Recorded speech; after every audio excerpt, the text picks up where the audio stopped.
জুবিনৰ এটা খুব ধুনীয়া কবিতা আছে ৱাটাৰ মনত আছে না আপুনি লিখিছিলে যে আপুনি লিখিছিলে খুব ধুনীয়া মানে পানীয়ে চব যে শেষ কৰি দিব পাৰে ন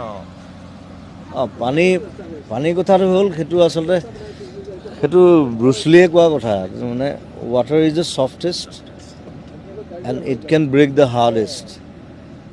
যিমান ডাঙৰ যিমান টান বস্তু নহওক যি নহওক পানী দেখাতটো একদম ছফ্ট নহয় পানীটো আৰু পানী নহ'লে আমি জীয়াই থাকিব নোৱাৰোঁ চব পানীয়ে মানে চব ভাঙিব পাৰে ক্ষয় কৰি চেচ কৰি দিব সি হাজাৰ বছৰ ৰৈ থাকিব সি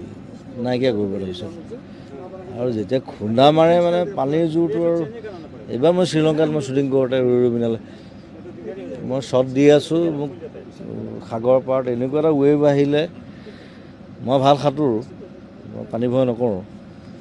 কিন্তু মোক একদম লুটিয়াই পেলাই এইবোৰ এতিয়াও দাগ আছে চাৰিওফালে গোটেই আঁঠুৱে চাঠুৱে ধমৰকৈ পেলাই দিলে নেকি মই বোলো ৱাও সেইটো ক'ৰ পৰা আহিলে এনেও সাগৰৰ পাৰত আমাৰ ইয়াত ৱেভটো কম বাৰু তাত আৰু সেইখন সাগৰটো তাত ৱেভটো বহুত বেছি চব পানীটো আটাইতকৈ ভয় লগা বস্তু মোৰ মতে ছফটেষ্ট বাট ইট কেন